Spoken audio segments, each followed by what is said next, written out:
There are two positions that are really good to be in the NBA.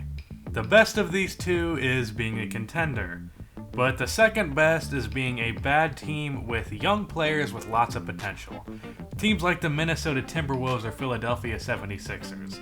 They might have losing records, but they are going to be damn good when those young players develop.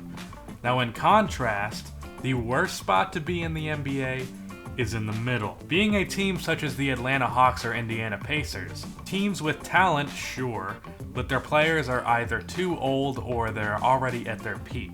And they're not good enough to really compete, but they're not bad enough to get a high draft pick. So they will go through seasons of mediocrity and gain nothing from their lack of success. My Chicago Bulls are sadly stuck in the middle, and it really isn't based off of a lack of talent. The Bulls in the 2016-17 season had enough talent to be like a 5th seed, but still nowhere near contending. The real reason this team has been a steaming pile of mediocrity is Gar Forman, John Paxson, and Fred Hoiberg. Now, I will throw a bone at Fred Hoiberg. As much as I hate Fred, it's definitely fair to say that he was thrown into a bad situation with the Bulls. Fred likes to run a fast-paced offense with three-point shooting. Ironically enough, the best three-point shooter on the Bulls, statistically, was Rajon Rondo. He was only shooting a bit above league average at 37%, and this Bulls roster, on average, shot just 32.6% from three.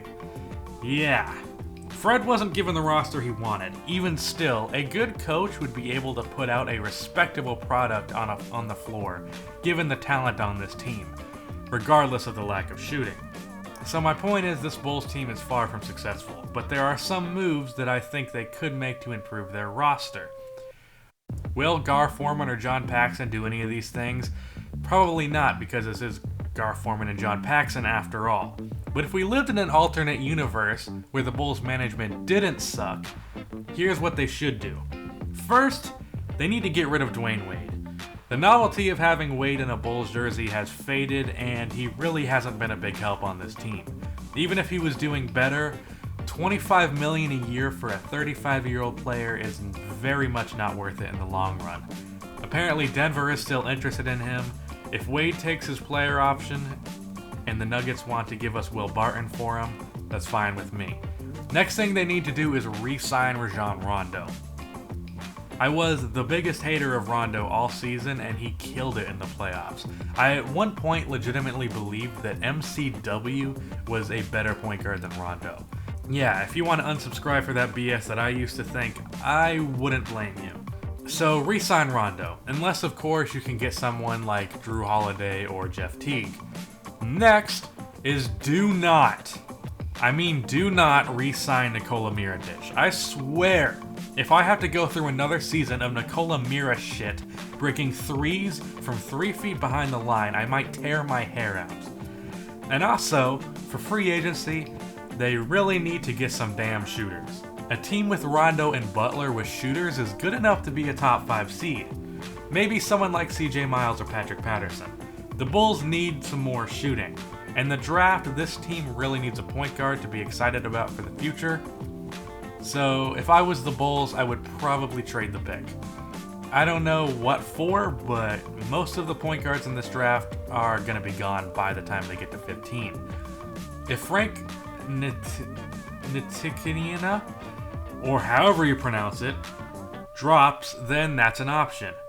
If not, trade that pick. So the Bulls hopefully would have a lineup of Rajon Rondo, CJ Miles, Jimmy Butler, Paul Zipser or Bobby Portis, and Robin Lopez. I'd really like to see Paul Zipser at the small ball 4 for this team, so the Bulls could have 4 capable shooters in their lineup. As for the bench, I would look for a player that can put points on the board, someone like Shabazz Muhammad or Tyreke Evans, just to prevent the offense from going completely stagnant, which it has this season. Now this is all assuming the Bulls don't just trade Jimmy Butler, which with recent reports seems likely. I personally would like to see the Bulls trade Jimmy and go into a rebuild because that's the best path in today's NBA. But if they're going to try and be competitive, this is what they should do. That's the end of this video. Please be sure to like and subscribe for more NBA content like this. Please hit the bell to get notifications every time I upload a video, and cue the outro music. I dare you play your cards, boy, you bet I'm a trendsetter too.